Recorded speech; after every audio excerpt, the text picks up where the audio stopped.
आप लोग सोच रहे होंगे कि ये क्या चीज़ है। तो ये जो चीज़ है वो है मिट्टी।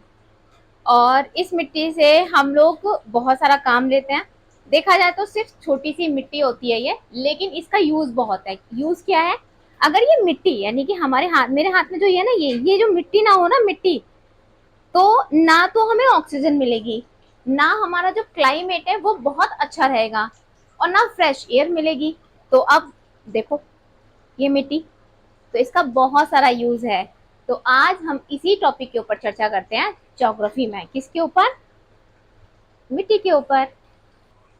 Welcome back to geography Sindhu study points में एक बार फिर से आपका स्वागत है। और आज जो हमारा टॉपिक है वो है भारत की मिट्टियां, यानी कि इंडियन सॉइल। इंडियन सॉइल की पूरी डेफिनेशंस और इंडियन सॉइल्स कितने पार्ट में होती है, यानी कि कितने प्रकार की भारत की मिट्टियां होती हैं, आज इसी वीडियो में हम लोग ये डिस्कशन करेंगे। सॉइल ऑफ इंडिया,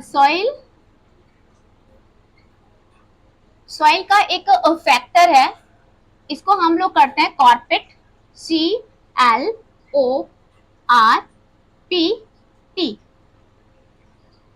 ये है कॉर्पेट है। कॉर्पेट की जो हम लोग फुल डेफिनेशन देंगे, वो हमारी जो डेफिनेशन होती है वो हमारी डेफिनेशन होती है मिट्टी, यानी कि सॉइल के पर्पज से होती है। तो ये जो हमारा कॉर्पेट है, कॉर्पेट जिसे हम लोग बोलते हैं, इसको अलग अलग करके जो इसकी देखो, CL, तो हमारा ये क्लाइमेट से संबंधित हो जाता है। सी का मतलब हमारा क्लाइमेट होता है, और हमारा क्या होता है, टेम्परेचर इसमें आ जाता है। CLORP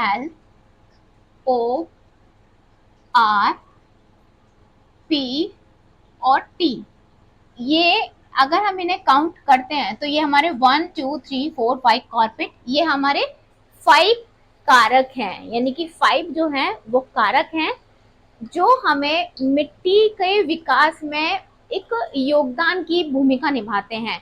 यानी कि 5 कारक हैं मिट्टी के योगदान में, उसके विकास में किसकी भूमिका निभाते हैं, उसको विकास के करने की भूमिका निभाते हैं कॉर्पेट। तो इनको अलग अलग तरीके से हम लोग देखते हैं।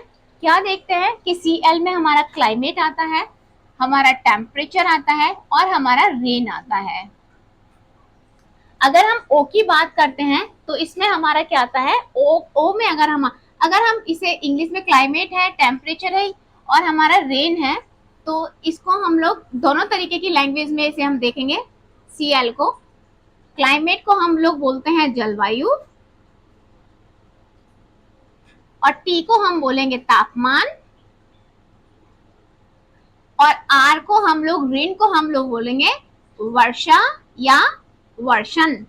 तो ये हमारा क्या है, ये हमारा क्लाइमेट में कॉर्पेट है। जो कॉर्पेट क्या काम करता है, कॉर्पेट है सॉइल की एक डेफिनेशन देने के लिए हम इसका यूज करते हैं। जो ये 5 तत्व हैं, यानी कि 5 जो कारक ग्रह हैं, ये मिट्टी की विशेषताएं, यानी कि मिट्टी में जो विशेषताएं पाई जाती हैं उसके गुणों को ये प्रदर्शित करते हैं, यानी कि क्या करते हैं, ये गुणों को दिखाते हैं। तो इसका मतलब क्या होता है, CL का मतलब होता है क्लाइमेट, टेम्परेचर और रेन, यानी कि जलवायु, तापमान और वर्षा। अगर हम ओ को लेते हैं तो ओ से हमारा क्या हो जाता है, ओ से हमारा हो जाएगा ऑर्गेनिज्म, और हमारा और क्या हो जाएगा, ह्यूमस। ऑर्गेनिज्म और ह्यूमस हो जाएगा। ऑर्गेनिज्म माने जैविक तत्व,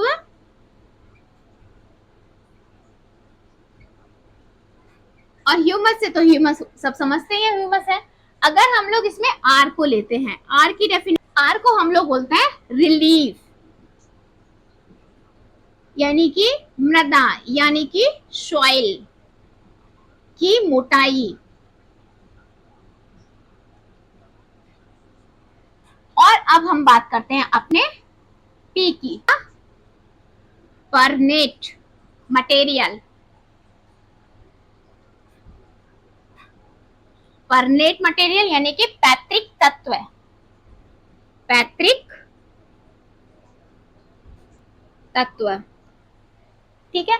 और उसके बाद आता है टी, टी को हम लोग डिनोट कर देंगे टाइम से। तो ये 1 2 3 4 5, ये 5 तत्व जो हैं, जो मट्टी के अंदर विशेष गुण बनते हैं, ये उनमें क्या करते हैं, पार्टिसिपेट करते हैं। यानी कि अगर एक तरीके से देखा जाए कि मिट्टी में जितने भी मिनरल्स पाए जाते हैं उन सब का जो विकास होता है, इन सबको मिला के वो इसमें निर्माण करने में भागीदारी निभाते हैं या एक पार्टिसिपेट का प्लान करते हैं, यानी कि पार्टिसिपेट करते हैं। ये हमारा क्लाइमेट का यानी कि सॉइल का जो है हमारा एक पार्ट है। अब इसके बाद जो हमारा पॉइंट है वो पॉइंट ये है कि यानी कि Indian counselling agriculture research centre, तो वो कहाँ पे है हमारा, वो हमें जल्दी से कमेंट्स करके बताओ कि वो सेंटर हमारा कहाँ पे है। उसके द्वारा मिट्टी का जो वर्गीकरण है, यानी कि वर्गीकरण का मतलब है कि मिट्टी कितने पार्ट्स में डिवाइड, भारतीय कृषि अनुसंधान संस्थान द्वारा मिट्टियों का वर्गीकरण किया गया है कि मिट्टियों को हम कितने भाग में इन्होंने बांटा है और कितने प्रकार की मिट्टियां हैं ये बताया गया है। यानी कि भारतीय कृषि अनुसंधान, Indian counselling agriculture research centre, ठीक है। भारतीय कृषि अनुसंधान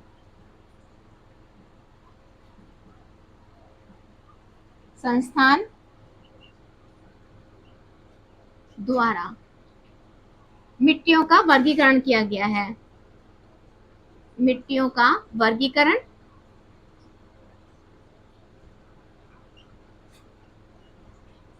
Indian Indian counselling research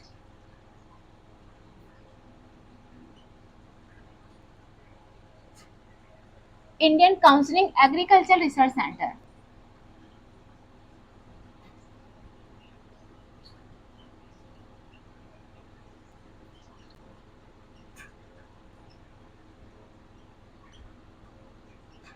centre के द्वारा मिट्टियों का वर्गीकरण किया गया है। और मिट्टियों को कितने पार्ट्स में बांटा गया है, मिट्टियों को इन्होंने 8 भाग में यानी कि 8 पार्ट में इन्हें बांटा गया है, 8 पार्ट में। तो पहला जो होता है हमारा एलुवियल होता है।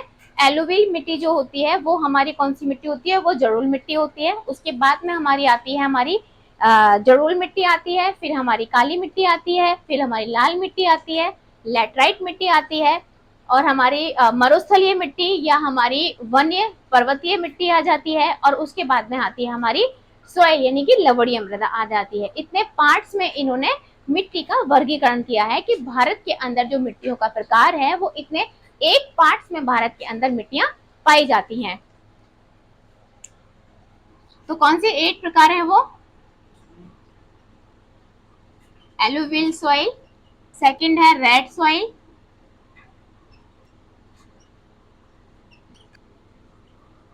ब्लैक सॉइल, फोर्थ फोर्थ है हमारा लेटेराइट सॉइल, ठीक है।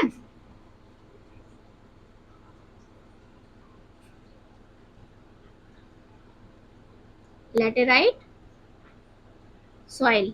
और फिफ्थ आ जाएगा हमारा, कौन सी फिफ्थ आ जाएगी हमारी, फिफ्थ आएगी हमारी मरुस्थलीय मिट्टी। कौन सी मिट्टी आ जाएगी हमारी, डेजर्ट सॉइल भी कहेंगे या डेड सॉइल भी बोल देंगे, डेजर्ट सॉइल या मरुस्थलीय मिट्टी। फिर हमारी 6 आ जाएगी पर्वतीय या वन मिट्टी। कौन सी आ जाएगी हमारी, पर्वतीय या वन मिट्टी, ठीक है। पर्वतीय या वन मिट्टी आ जाएगी हमारी माउंटेन, जिसे हम बोलेंगे क्या, माउंटेन सॉइल। और हमारी 7 कौन सी आ जाएगी, 7 आ जाएगी हम पीट मृदा। और हमारी 8 आ जाएगी हमारी, कौन सी आ जाएगी, लवणीय मिट्टी, यानी कि सेलाइन या एल्काइन या लवणीय या क्षारीय, ठीक है। ये थी हमारी इतने प्रकार की कौन सी होती है, यानी कि भारतीय कृषि अनुसंधान संस्थान द्वारा मिट्टियों का वर्गीकरण किया गया है, यानी कि Indian counselling agriculture research centre के द्वारा मिट्टियों का वर्गीकरण किया गया है। Alluvial soil, red soil, black soil, और हमारी आ जाएगी लेटराइट सॉइल, डेजर्ट सॉइल मरुस्थलीय मिट्टी, पर्वतीय वन यानी माउंटेन सॉइल, पीक मृदा, एल्काइन या हमारी सैलाइन लवणीय या क्षारीय मृदा। इतने टाइप की हमारी भारत के अंदर पाई जाने वाली मृदाएं होती हैं। अब इतने टाइप की तो मृदा हो जाती है हमारी पाई जाने वाली। अब इन मृदाओं की अपनी अपनी विशेषताएं होती हैं और अपनी अपनी विशेषताओं को लेके ये क्या काम करती हैं, इतने पार्ट में, यानी कि जब भी तो हमारे भारत को यानी कि इंडिया को क्या बोला गया है, उपजाऊ भूमि, यानी कि हमारे पास में लैंड फॉर्म ज्यादा है, तो हमारे पास में उपजाऊ जमीन ज्यादा है, यानी कि उपजाऊ जिसपे क्या होता है हमारी कृषि की जाती है, वो पार्ट्स हमारे पास में ज्यादा है। तो उसी चीज को क्या है, उसी चीज को हम लोग यहाँ पे दिखाएंगे कि हमारी लेटराइट सॉइल कहाँ मिलेगी, हमारी कौन सी वाली सॉइल, लेटराइट सॉइल हमारी कहाँ मिलेगी, हमारी क्षारीय मृदा कहाँ पे मिलेगी। ठीक है, ये हमारी पर्वतीय मिट्टी है, ये हमारे ब्लू पार्ट में जो है वो हमारी जलोढ़ मृदा है, एलुवियल सॉइल है, और ये जो खाली पोर्शन है व्हाइट वाला है ये हमारी कौन सी है, ये हमारी मरुस्थलीय मिट्टी है, और ये ब्लैक वाला पोर्शन है तो ये हमारी काली मृदा है। और उसके बाद में ये भी पर्वतीय मृदा है, और असम के ऊपर वाला एरिया भी, अरुणाचल प्रदेश वगैरह भी हमारा कुछ भाग इसका पर्वतीय मृदा है। ये पोर्शन पूरा हमारा लाल मिट्टी का है, और इधर भी हमारा मेघालय है, मिजोरम है, मणिपुर है, ये भी हमारा पोर्शन क्या है, लाल मिट्टी। ये भी हमारा कौन सा पोर्शन है, ये भी हमारा लाल मिट्टी का पोर्शन है। तो ये थी हमारी मिट्टियों के बारे में बातें थी कि हमारी कृषि अनुसंधान संस्थान ने यानी कि इंडियन एग्रीकल्चर काउंसिलिंग ने जो है कितने पार्ट्स में इंडिया को मिट्टियों को डिवाइड किया है, वो डिवाइड किया है उसने 8 पार्ट में। और वो कौन कौन सी मिट्टियां थी अभी आपको बताई थी, एलुवियल सॉइल है, red soil, black soil, laterite soil, desert soil है, और माउंटेन सॉइल है, पीक मृदा है, और एलुवियल सॉइल या हमारी कौन सी, ये हमारी एल्काइन या सैलाइन सॉइल्स हैं। इतने प्रकार की हमारे भारत में पाई जाने वाली क्या होती है, मिट्टियां होती हैं। अब इन मिट्टियों की हम लोग विशेषताओं की बात कर लेते हैं कि जो हमारी एलुवियल सॉइल है उसमें हमारी क्या क्या पाया जाता है, कौन सा मिल्स पाया जाता है, और ये भारत के किस भाग में बहुत ज्यादा मात्रा में मिलती है, और इसकी क्या विशेषताएं होती हैं, और इसकी क्या क्वालिटी होती है। अब एक बार हम इसको मिट्टी को देख लेते हैं, हमारी एलुवियल सॉइल कैसी होती है। अगर आप मेरे चैनल पर नए हैं तो प्लीज मेरे चैनल को लाइक कीजिए, सब्सक्राइब कीजिए, और बेल आइकन का बटन दबाइएगा, और जो भी नोटिफिकेशन हो आपको सबसे मिले, और कमेंट करके जरूर बताइए। मृदा है वो कितने पार्ट्स में डिवाइड हो रही है। अभी तक तो हमने मृदा का वर्गीकरण पढ़ा था कि मृदा में कितने टाइप्स की मृदा है, यानी कि हमारे 8 टाइप की मृदा है। अब हम लोग देखते हैं मृदा कितने पार्ट्स में है, यानी कि एक हमारी मृदा होती है अपशादों से बनी मृदा, और एक होती है निक्षेपणों से बनी मृदा। तो वो दोनों, यानी कि एक होती है एक्स सिचुएटेड सॉइल होती है, और एक इन सिचुएटेड सॉइल होती है। इन दोनों सॉइलों में क्या डिफिनेशन होता है, इनको एक बार हम लोग चेक कर लेते हैं। तो ये हमारा सॉइल है, सॉइल का पार्ट्स कर लेंगे हम लोग इस तरीके से, इसको एक क्या कहते हैं पार्ट्स में हम लोग इसे डिवाइड कर लेंगे। अब सादों के निक्षेपण से,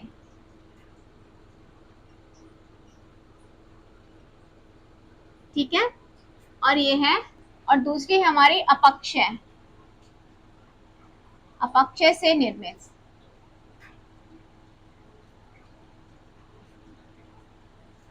अपक्षय से निर्मित है, और दूसरी है हमारी अपसादों से, यानी कि ये हो जाएगी एक्स सिचुएटेड और इन सिचुएटेड।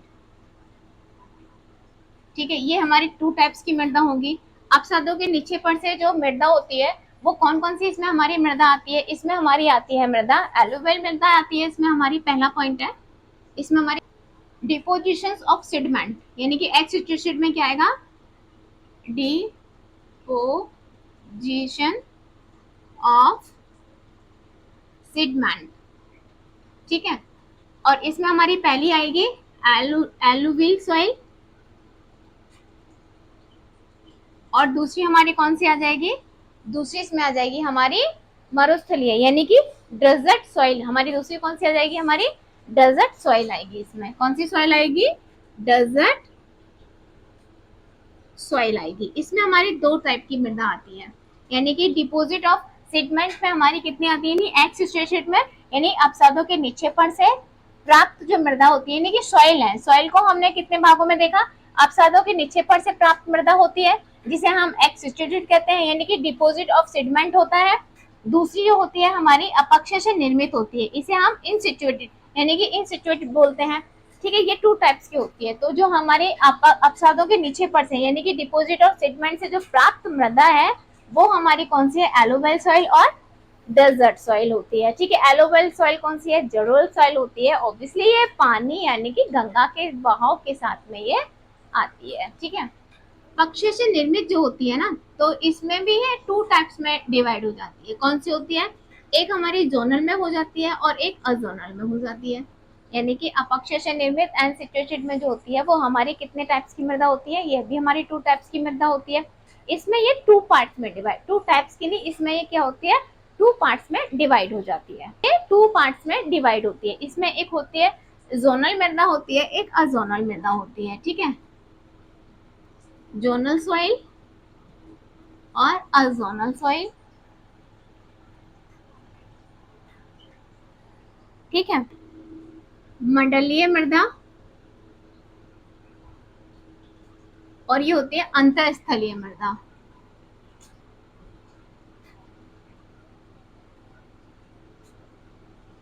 अंतःस्थलीय मृदा, मंडलीय मृदा में हमारी कौन कौन सी मृदा, मंडलीय मृदा यानी कि जोनल में आ जाएगी हमारी लाल आ जाएगी पहली तो, यानी कि रेड सॉइल आएगी, रेड सॉइल आएगी हमारी।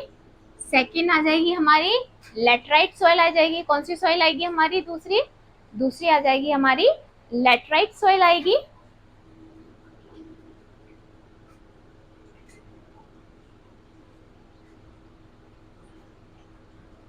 और तीसरी हमारी कौन सी आ जाएगी, तीसरी आ जाएगी हमारी माउंटेन सॉइल यानी कि पर्वतीय मृदा इसमें आ जाएगी। ये किस में आ जाएगी हमारी, ये जोनल सॉइल में आ जाएगी। ठीक है,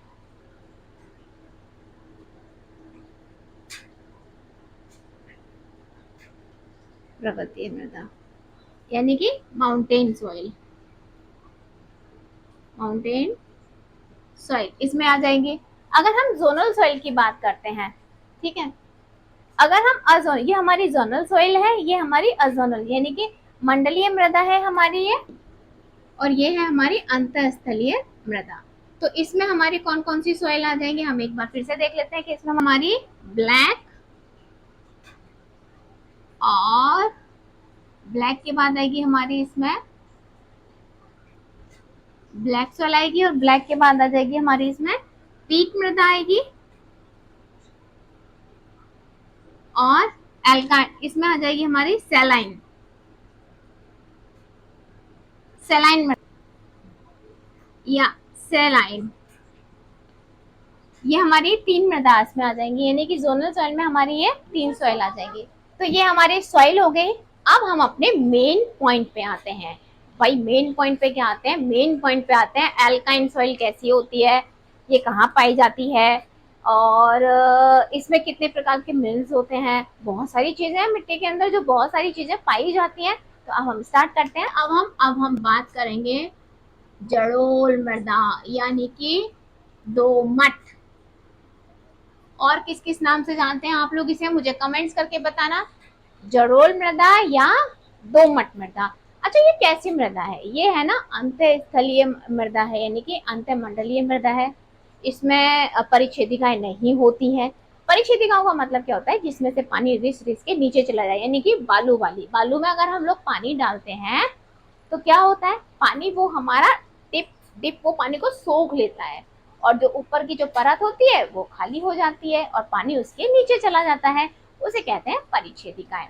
तो इसमें क्या होता है, इसमें परिच्छेदिकाएं नहीं होती। ये अंतःमंडलीय मृदा है। ये मंडलीय मृदा कौन सी मृदा है, ये मंडलीय मृदा है, इसमें परिच्छेदिकाएं नहीं होती हैं।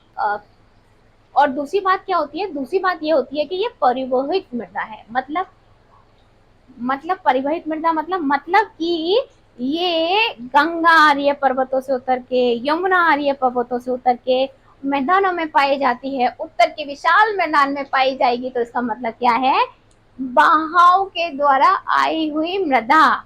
जो मैंने आपको टॉपिक पढ़ाया था ना, बहाव के द्वारा आई हुई मृदा, लिंक मैं डिस्क्रिप्शन में दे दूंगी, आप जाके देख लीजिएगा, क्लिक करिएगा और वीडियो को वॉच करिएगा, तभी तो आपको समझ में आएगा ना परिच्छेदिकाएं हैं। फिर बहाव के द्वारा जो मृदा आ रही है वो कैसी मृदा है, ठीक है, वो सब अच्छे से आपको समझ में आ जाएगा, क्योंकि मैंने इसमें क्या है, इसमें भामर भी आएगा, इसमें तराई भी आएगा, इसमें बांगर भी आएगा, इसमें खादर भी आ रहा है। तो वो सारा टॉपिक मैंने आपको कंप्लीट करा दिया है। और वो अगर जिन बच्चों ने वो टॉपिक या वो मेरे साथ नहीं पढ़ा है, वो लिंक में देख के उसको लिंक में देखेंगे, वो पढ़ लेंगे। अब है हम जड़ोल मृदा यानी कि दोमट मृदा की हम लोग बात कर लेते हैं। इतना तो हमने बता ही दिया कि ये मंडलीय मृदा होती है। दूसरा पॉइंट क्या होता है इसमें, जल्दी से बताओ। दूसरा पॉइंट ये होता है इसमें परिच्छेदिकाएं नहीं पाई जाती। तीसरा पॉइंट इसमें क्या होता है, परिवहित मृदा है। अच्छा जी, और क्या होती है ये, परिवहित मृदा है तो क्या है, जब नदियां अपने साथ बहुत सारे अपसादों को लेके आती हैं तो ये अपसादों के निक्षेपण से बनी हुई मृदा है। आपको पुरानी वाली टॉपिक को ना जरूर देखना। सर हम इन पॉइंट्सों को लिख लेते हैं। और तो और पता है क्या है, ये कम से कम 22% तक एरिया को कवर कर। अगर हम इसके विस्तार की बात करते हैं तो इसका जो विस्तार की बात करते हैं तो देखो इसका जो विस्तार है ना 7.7 यानी कि कितने हैं 7.7। ये नहीं चला, दूसरा लेते हैं।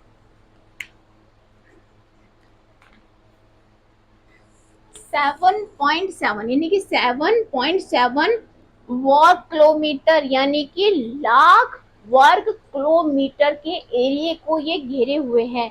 यानी कि 22% भूभाग को इसने कवर कर रखा है। किसने, जड़ोल मृदा ने। ठीक है, क्यों है, क्योंकि ये कहाँ पाई जाती है, ये उत्तर के विशाल मैदानों में पाई जाती है। अब ये 77 लाख वर्ग किलोमीटर, लाख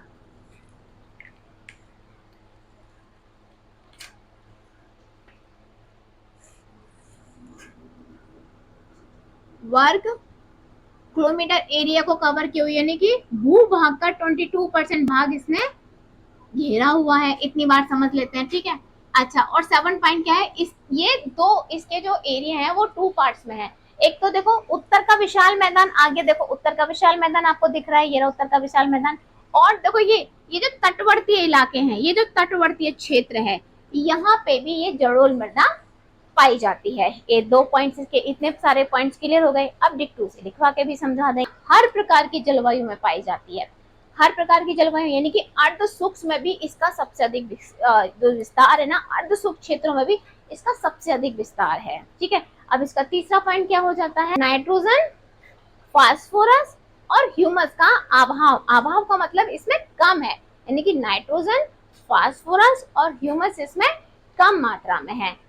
पोटास और चूना इसमें अधिक मात्रा में पाया जाता है, यानी कि क्षारीय तत्वों की अधिकता है ना। उसकी फर्टिलिटी यानी कि उर्वरकता बहुत अधिक है, तभी तो ये उत्तर के विशाल मैदानों में पाई जाती है, जहाँ पे कृषि बहुत ज्यादा होती है। उसमें हमारा उत्तर प्रदेश आता है, बिहार आता है, पंजाब आता है, हरियाणा आता है, बहुत सारे एरिया आते हैं। और बाकी आप मुझे कमेंट्स करके बताएंगे कि कौन से एरिया आते हैं। मृदा में ह्यूमिडिटी और ह्यूमस का अभाव है, यानी कि वो नहीं पाई जाती। अभाव का मतलब कमी है, उसमें नहीं पाई जाती है।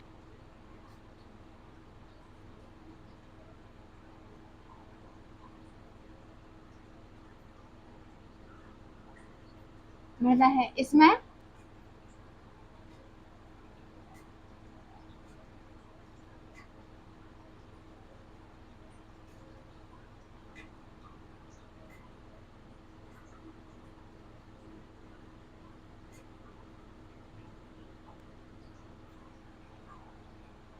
इसमें परिच्छेदिकाएं नहीं पाई जाती हैं।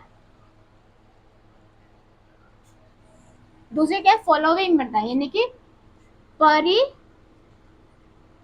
मृदा है। ठीक है, परिवहित मृदा है, यानी कि अपसादों के निक्षेपण से, यानी कि डिपॉजिट ऑफ सेडिमेंट,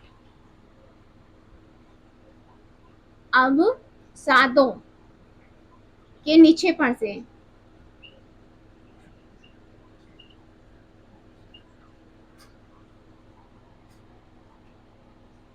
निक्षेपण से प्राप्त होती है,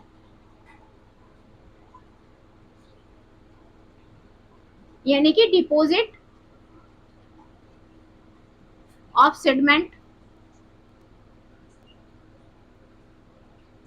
डिपॉजिट ऑफ सेडिमेंट, अपक्षेपों के निक्षेपण से ये हमें मृदा प्राप्त होती है। इसका एक और पॉइंट हम लोग नोट डाउन कर लेंगे। एरिया को घेरे हुए हैं, ये लगभग नोट डाउन करते जाएंगे।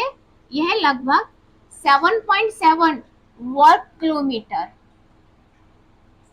एरिया को कवर करे हुए हैं, यानी कि भूभाग का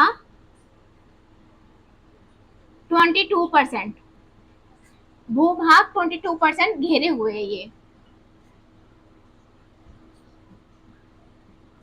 ठीक है, 22% भाग 77 वर्ग किलोमीटर और 22% भाग को ये घेरे हुए हैं। और ये कहाँ पे पाई जाती है? इसका जो, अगर हम इस मिट्टी के क्षेत्रों की बात करते हैं तो इसके दो प्रमुख क्षेत्र हैं, दो प्रमुख क्षेत्र हैं, दो प्रमुख क्षेत्र हैं। दो प्रमुख क्षेत्र कौन कौन से हैं? पहला तो हो जाएगा हमारा उत्तर का, देखो उत्तर का विशाल मैदान, ये आप सबको दिख रहा है मैप पे, उत्तर का विशाल मैदान है ये, उत्तर का विशाल मैदान।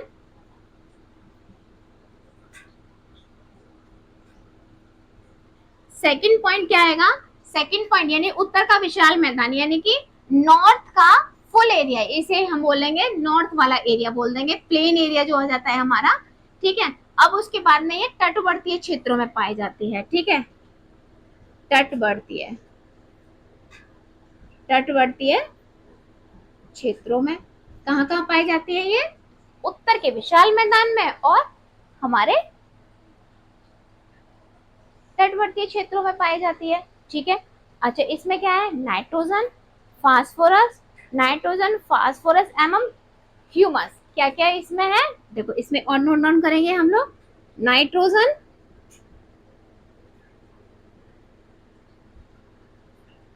फास्फोरस,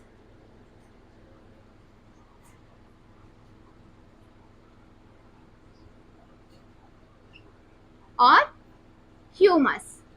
क्या है इसमें?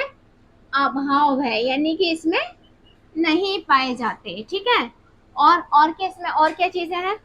पोटास और चूना पर्याप्त मात्रा में इसमें पाए जाते हैं, पाया जाता है, यानी कि क्षारीय तत्व, यानी कि पोटास और चूना हमारे कैसे क्षारीय तत्व हैं, यानी कि एल्काइन टाइप के, ये सिलिकाइन एल्काइन टाइप के जो तत्व हैं पोटास और चूना इसमें पाए जाते हैं। तो उसे नोट डाउन करेंगे, पोटास, पोटास और चूना इसमें पाए जाते हैं, यानी कि क्षारीय तत्व है, ये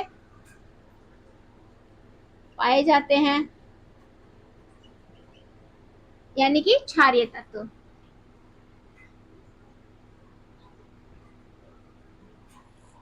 ये क्षारीय तत्व इसमें पाए जाते हैं। और क्या है? और चीजें इसमें, और चीजें क्या है इसमें? और चीजों को हम लोग नोट, मिट्टी की फर्टिलिटी कैसी है? मिट्टी की फर्टिलिटी यानी कि उर्वरक क्षमता कैसी है? बहुत ज्यादा है, बहुत ज्यादा, मतलब उर्वरक क्षमता इसमें पाई जाती है, यानी कि फर्टिलिटी इसमें पाई जाती है। ठीक है, कि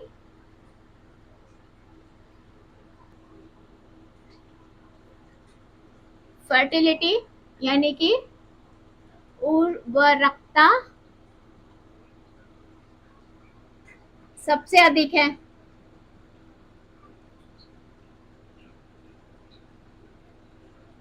सबसे अधिक है। अच्छा, और क्या पॉइंट है इसे? सॉइल में ह्यूमिडिटी और ह्यूमस कम है, ह्यूमिडिटी और ह्यूमस का इसमें अभाव है, या क्या कह सकते हैं हम इसमें? सॉइल में, यानी कि सॉइल में क्या है, इस वाली जड़ोली दोमट सॉइल में ह्यूमिडिटी और ह्यूमस का अभाव है। क्या है इसमें? अभाव है और ह्यूमस का अभाव है। तो क्या है, इसे सिंचाई करके ही कृषि के योग्य बनाए। जड़ोल मृदा के 4 पार्ट हैं, कौन कौन से हैं? इसके कितने पार्ट्स हैं? ये हैं 4 पार्ट हैं इसके, 4 भाग कह लो या पार्ट कह लो। कौन कौन से हैं? भावर, बांगर, खादर, तराई, ये हमें इतने पार्टों में मिलती है। देखो भावर, भांगर, खादर और तराई, मैंने इसके बारे में आपको समझा दिया है। आपने इससे पहले वाले टॉपिक्स में जो हमने समझाया था इसके बारे में समझा दिया है। आई होप आप लोग वहां जाके देखेंगे। अब हम लोग कौन सी मिट्टी स्टार्ट करते हैं। अब हम लोग मिट्टी